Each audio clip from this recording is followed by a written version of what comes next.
ስለሆነው በሽታ ስለ አንጀት ካንሰር ምንነት ማወራቸው ነው የሚሆነው። ከዛ በተጨማሪ ደግሞ ተጋላጭ የሆኑ ሰዎች እነማን ናቸው፣ ምልክቶቹ አይነተኛ ምልክቶቹ ምንድን ናቸው፣ እንዲሁም መከላከያ መንገዶች በተለይ ከአመጋገብ ጋር የተገናኙ ሰፕልመንቶች ሊሆኑ ይችላሉ። በቤታችን ደግሞ በሚዘጋጅ ቀላል የሆነ ውህድ አዘገጃጀቱን እንዴት መከላከል እንደምንችል እሱንም ደግሞ አዘገጃጀቱን አጠቃቀሙን ባጭሩ ነግራችኋለሁ። ስለዚህ ቪዲዮን እስከ መጨረሻው ለማየት ሞክሩ። መረጃው ደግሞ ለብዙ እንግዲህ እንደሚታወቀው በአሁኑ ጊዜ የአንጀት ካንሰር ሁሉንም የእድሜ ክልል ወጣቱንም ሳይቀር ማለት ነው እያጠቃ ነው ያለው። በፊት እንግዲህ ከ40 ዓመት በላይ ያሉ ከ50 ዓመት በላይ ያሉትን ነበር። አሁን ላይ ግን በአኗኗራችን ምክንያት በተለይ እንደምታውቁት የመጀመሪያውና ዋነኛው በተለይ በፋብሪካ የተቀነባበሩና የአሰር ምግባቸው የተወገደ ምግቦችን ነው የምንመገበው ማለት ነው። እንግዲህ እነዚህ ምግቦች የሚወገዱት በተለይ ቆይታቸው ሸልፍ ላይፋቸው ረዥም እንዲሆን ሲበስሉ በቀላሉ እንዲበስሉ ምግቡ እንዲያምር መልኩ ምናምን ማለት ነው። ነገር ግን በውስጣቸው ያለ አሰር ምግብ ቪታሚን፣ ሚኔራል በሙሉ ይወገዳል ማለት ነው። በተለይ ብዙዎቻችን እንደምታውቁት እንደ ፓስታ፣ እነ ሩዝ፣ እነ መኮረኒ፣ እንጀራ ራሱ ምንም አይነት የአሰር ምግብ የለውም። ካርቦሃይድሬት ነው 70%። የስጋ ውጤቶች በርካታ ማለት ነው፣ እንደ መዘርዘር ይከብዳል፣ ይበዛሉ። እና ይህ ደግሞ ምንድነው የአንጀታችን ጠቃሚ የሆኑ ባክቴሪያዎች የሚመገቡት ምግብ አይኖርም ማለት ነው። አይኖርም፣ ለሆድ ድርቀት እንዳረጋለን፣ ምንም ጥርጥር የለውም ማለት ነው። በተለይ ጠቃሚ የሆኑ ባክቴሪያዎች አንጀታችን ውስጥ የአሰር ምግብ ካላገኙ ምንድነው አንጀታችን የሚፈልገውን ቡትሪክ አሲድ ወይም ደግሞ ቡትሬት የምንለውን ስብ ማግኘት አይችልም ማለት ነው አንጀታችን ማለት ነው። ያ ደግሞ ለተለያዩ በሽታዎች አንጀታችን እንዲጋለጥ እናደርገዋለን። በተለይ ጎጂ ባክቴሪያዎች የካንሰር ሴሎች ዋና ምግባቸው ምንድነው? ስኳር ነው። እንግዲህ እንደምታውቁት ብዙዎቻችን ስኳር ነው የምንመገበው፣ በቀጥታም ይሁን በተዘዋዋሪ ስኳር ነው። ይሄ ስኳር ደግሞ ለተለያዩ በሽታዎች ያጋልጠናል ማለት ነው። እንደምታውቁ ከዚህ በፊት በተደጋጋሚ ነግራችኋለሁ። ምን መመገብ አለባችሁ የሚለው ወደኋላ ላይ ነግራችኋለሁ። ሌላኛው ተደጋጋሚ የሆድ ድርቀት ነው። የአንጀታችን ዋና ተግባር ምንድነው? ምግብን መፍጨት፣ ጠቃሚውን ወደ ሴሎቻችን ማስገባት፣ የተቀረውን ደግሞ የማያስፈልገውን ከሰውነታችን ማስወገድ ነው። ነገር ግን ጎጂ የሆኑትን ተረፈ ምርቶች በሰዓቱ ካልተወገዱ ማለት ነው፣ የሆድ ድርቀት ካለ ማለት ነው ወደ ሰውነታችን መልሰው ይመጠጣሉ ወይም ሪአብዞርብድ ይሆናሉ ማለት ነው። ሪአብዞርብሽን ይከሰታል። ፕላስ ደግሞ ሰገራው በቆየ ቁጥር ምንድነው የአንጀት ግድግዳዎች እንዲቆስሉ፣ ጀርሞች፣ ባክቴሪያዎች መልሰው ወደ ሰውነታችን እንዲገቡ ኤክስፖዠር ታይሙን ይጨምራል ማለት ነው። ለበሽታ ለኬሚካሎች መጋለጥ እድላችንን ይጨምራል። ስለዚህ ይሄ ደግሞ ምንድነው ለተለያዩ ለአንጀት ካንሰር ሁሉ ለፖሊፕ እጢዎች ልንጋለጥ እንችላለን ማለት። ስለዚህ የሆድ ድርቀትን በተለይ የዛሬው ውህድ አመጋገብን ምን መከተል እንዳለባችሁ የሚለውን ነግራችኋለሁ። ሌላኛው ሶስተኛው ጥገኛ ተህዋሲያን እና ትላትሎችን የአንጀት ውስጥ ትላትሎችን ቶሎ ማጥፋት አለባችሁ።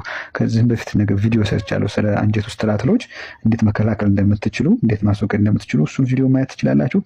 በተለይ እነዚህ ኤች ፓይሎሪ፣ ኢኮላይ፣ ፉሶ ባክቴሪያ የሚባሉ ጎጂ ባክቴሪያዎች ቶሎ ካልተወገዱ የአንጀት ብግነት፣ የአንጀት ቁስለት ያመጣሉ። እንደዚያ ሆነ ማለት ደግሞ ለሴል ሜምብሬናችንና ዲኤንኤ ዳሜጅ ያጋልጡናል።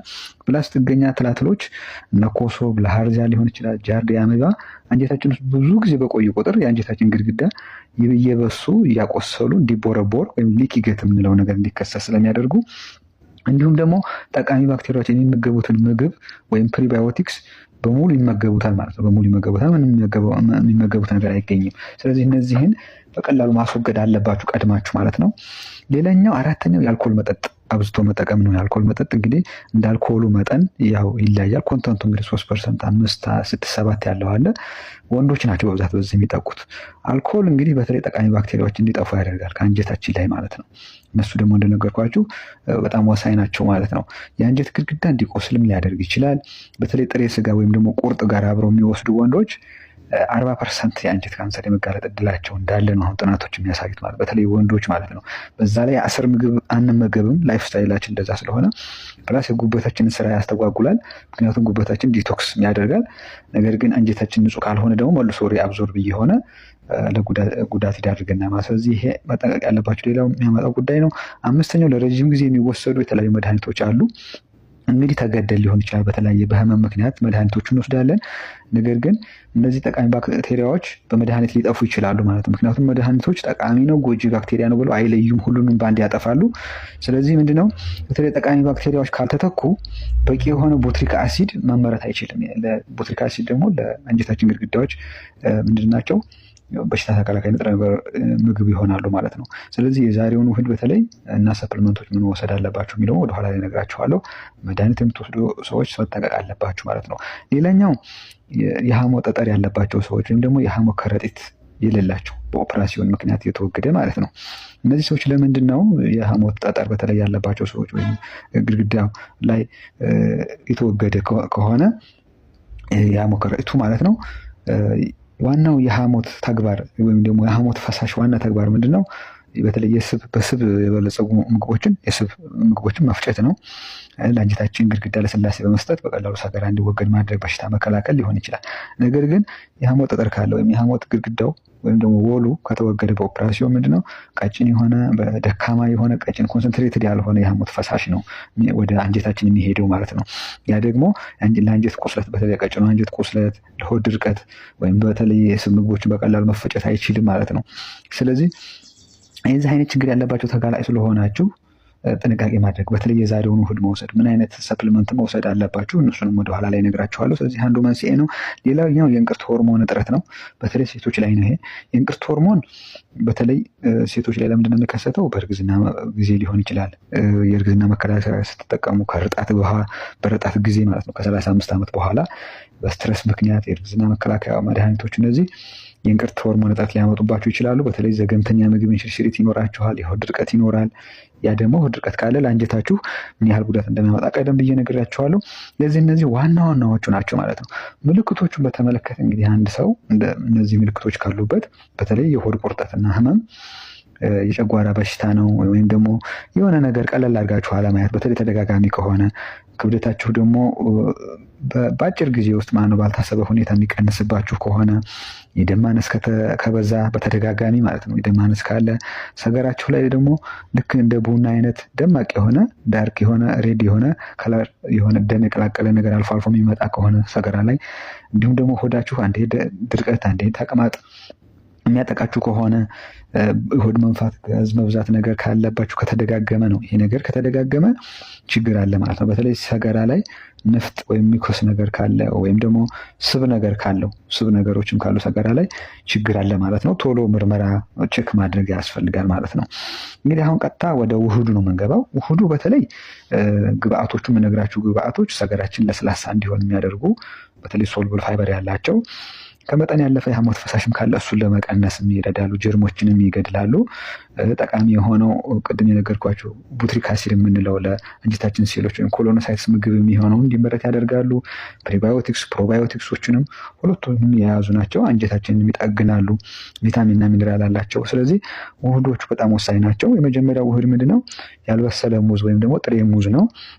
እንግዲህ በተለይ ጥሬ ሙዝ በውስጡ ፕሪባዮቲክስ ነው ወይም ደግሞ ሬዚስታንት ስታርች ወይም የአሰር ምግብ ስላለው በጣም የበሰለ ከሆነ ካርቦሃይድሬቱ ስለሚበዛ አያስፈልግም። ያልበሰለ ከ1 እስከ 2 ሙዝ ታዘጋጃላችሁ። ሁለተኛው ተልባ ነው። ተልባ እንደምታውቁት ሊግናንስ የሚባል አንቲ ካንሰር የሆነ ኬሚካል አለው በውስጡ ማለት ነው። ያ ደግሞ ካንሰር ሴሎችን ይገድላል።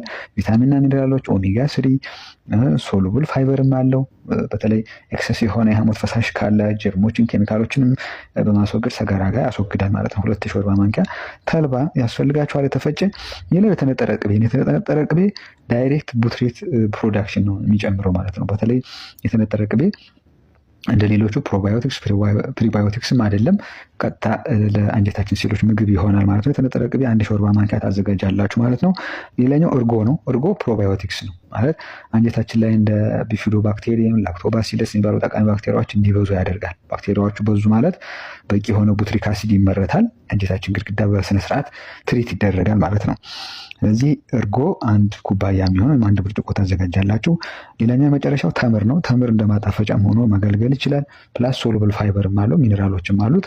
ስለዚህ ተምር ከ2 እስከ 3 ፍሬ ታዘጋጁና ምንድነው ይሄንን በአትክልት መፍጫ መፈጨት አለበት ማለት ነው። በብሌንደር ማለት ነው ይፈጫል።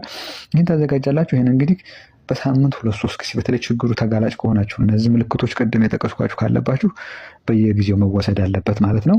ችግሩም ላለበት ሰው ይህን በመውሰድ በቀላሉ ማስወገድ ይችላል። በጣም ወሳኝ ባላንስ የሆነ ነው ማለት ነው። አመጋገብን በተመለከተ መጨረሻ የምሰጣችሁ አስተያየት ምንድነው? የአሰር ምግቦችን ማዘውተር ግዴታ ነው። በግብአታችን ላይ መጥፋት የለበትም።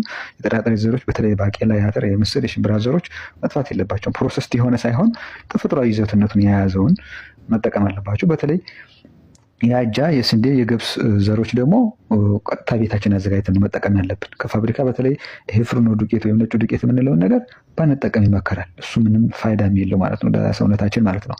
ሌላኛው አትክልቶችን ከገበታችን ላይ ሁልጊዜ መጥፋት የለብንም። ብዙ ጊዜ አትክልት በሳምንት አንዳንድ ሰው 2 ጊዜ 1 ጊዜ ሊሆን ይችላል ተመግቦ በቃ ጨረሰ ማለት ነው። ከዛ በኋላ ይረሳዋል ወይም ሲመቸው ወይ ትዝ ሲለው ነው። ስለዚህ ከገበታችን ላይ ግን 20-30% ሁልጊዜ መኖር አለበት ማለት ነው።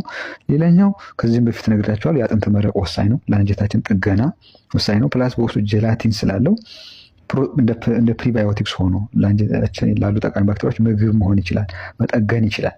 ሌላኛው ሰፕሊመንት በተመለከተ የመጀመሪያው ፕሮባዮቲክስ ሰፕሊመንት ብትወስዱ ፕሮባዮቲክ በተለይ ሴቶች ማለት ነው። ፕላስ እድሜያችን ከ35-40 ዓመት በላይ የሆኑ ሰዎች ፕሮባዮቲክ፣ ምክንያቱም የአንጀታችን ጠቃሚ ባክቴሪያዎች በእድሜ ምክንያት እየቀነሱ ይሄዳሉ። ስለዚህ ፕሮባዮቲክ ሰፕሊመንት ብንወስድ በጣም ወሳኝ ነው። የመጨረሻው ስፒሩሊና ነው። ስፒሩሊና ከባለፈው ቪዲዮ ሰርቼ ነበር። በጣም የተሟላ ተፈጥሮ የፈጠረው የተሟላ ምግብ ማለት ስፒሩሊና የሚባለው ሰፕሊመንት ነው እና እሱን በቀን 1 ሻይ ማንኪያ እዚህ ውህዱ ጋር ሊሆን ይችላል፣ ብቻውን በውሃም ሊሆን ይችላል፣ ልትወስዱት ትችላላችሁ። ይህን በማድረግ በቀላሉ የዘመኑን አስከፊ በሽታ ካንሰር በሽታ መከላከል ትችላላችሁ ማለት ነው። መረጃው ለብዙዎች እንዲደርስ ሼር፣ ላይክ ማድረግ አትርሱ። የዛሬውን ጨርሻለሁ። በሌላ እንገናኛለን። እስከዛ ድረስ